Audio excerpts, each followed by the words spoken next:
Hello student, bill of exchange के आज मैं आपको बताऊंगा discounting of bill from bank. जब बिल लिखा जाता है उसके बाद अगर बैंक से बिल का डिस्काउंट करा दिया जाता है तो उसकी एंट्री हम कैसे करेंगे दोनों पार्टीज की बुक में। क्वेश्चन नंबर 6A को सॉल्व करते हुए इस चीज़ को समझेंगे। सबसे पहले क्वेश्चन देखिए। क्वेश्चन ये है, Vishal sold goods for 7,000 to Manju on 5 January 2017। Vishal ने मंजू को 7,000 रुपये का माल 5 जनवरी 2017 को बेचा and due upon her bill of exchange payable after 2 months. और उसके नाम पे बिल ऑफ एक्सचेंज लिखा गया और जो जिसमें 2 महीने बाद जो है पैसे पे करने थे। Manju accepted Vishal draft. मंजू ने विशाल के ड्राफ्ट को स्वीकार किया। Handed over the same to Vishal after accepted, और उसको विशाल को वापस कर दिया।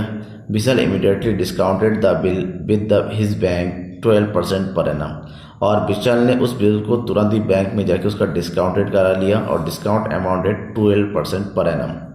2 महीने का बिल है, 12% के हिसाब से डिस्काउंट करा लिया तो हम डिस्काउंट के अमाउंट कैलकुलेट करेंगे। On the due date Manju met her acceptance. Same date को मंजू जो है अपनी एक्सेप्टेंस जितना भी जो उसने स्वीकार किया था उसका पे कर दिया। Journalise above transaction in the book of Vishal और मंजू। आपको विशाल और मंजू दोनों के अकाउंट में एंट्रीज करनी है। विशाल ने माल बेचा मंजू को 7,000 का, मंजू ने एक्सेप्ट किया, विशाल ने उसको बैंक से डिस्काउंट कराया तो मंजू को तो पे करना है, तो मंजू का और डिस्काउंट से यहाँ पर कोई लेना देना नहीं है। देन हम सबसे पहले विशाल के अकाउंट में एंट्री करेंगे किस तरीके से वो डिस्काउंट कराएगा। तो सबसे पहले बिल को सामान बेचा गया जनवरी 5 को 2017 जनवरी 5। तो सामान बेचने की एंट्री है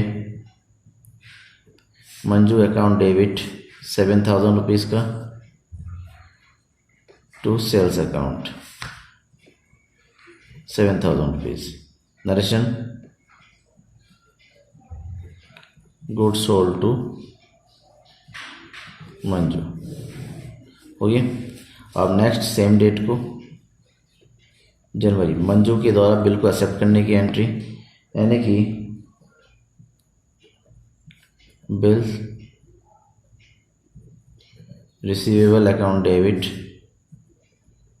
टू मंजू। मंजू ने बिल को एक्सेप्ट किया, अपना सिग्नेचर कर दिया तो ऐसे लिखेंगे बिल एक्सेप्टेड बाय मंजू। अब मंजू के द्वारा जैसे बिल को एक्सेप्ट कर लिया उसको विशाल ने जो है बैंक से डिस्काउंट करा लिया। कितने परसेंट है ना? 12% के हिसाब से।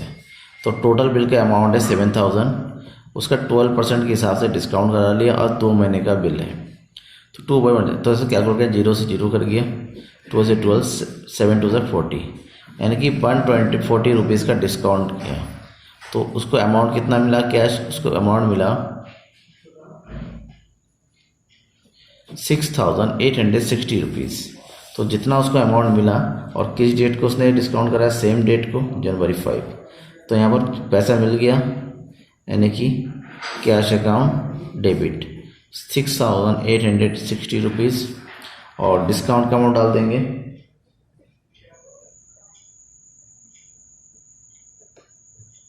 Discounting charge.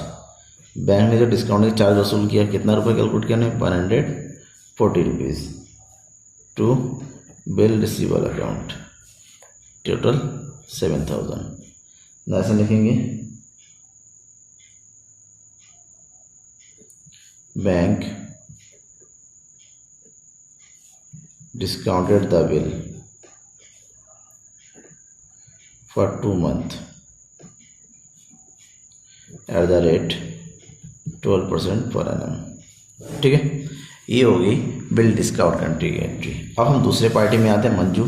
मंजू ने सेम डेट को यानी कि 2017 जनवरी 5 को सामान खरीदा विशाल से, तो एंट्री करेंगे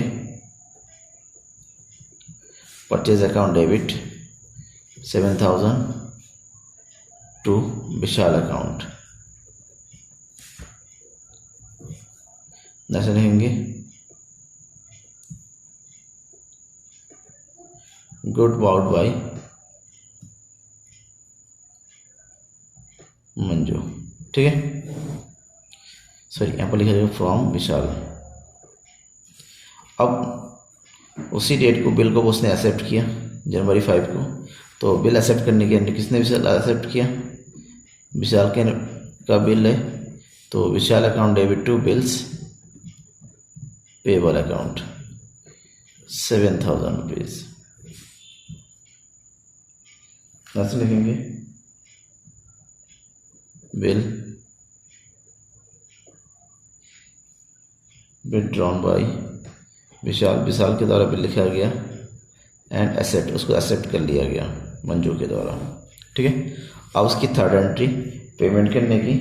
अब मंजू की चेक को, मंजू के बिल को जो विशाल के साथ डिस्काउंट करा लिया, लेकिन ड्यू डेट को मंजू को तो पेमेंट करना ही है, और मंजू पेमेंट करना है बैंक से, और जो उसका डेट क्या आ रहा है, अगर इसको 5 जनवरी को इशू किया गया है फॉर कितने मंथ, 2 मंथ के लिए, इसके हिसाब से जो डेट ऑफ मैच्योरिटी आ रहा है वो आ जाएगा 8 मार्च, यानी कि 8 मार्च को जो है पेमेंट होना है। तो इसकी एंट्री हो जाएगी पेमेंट की, bills payable account debit to cash account, पूरा अमाउंट 7,000।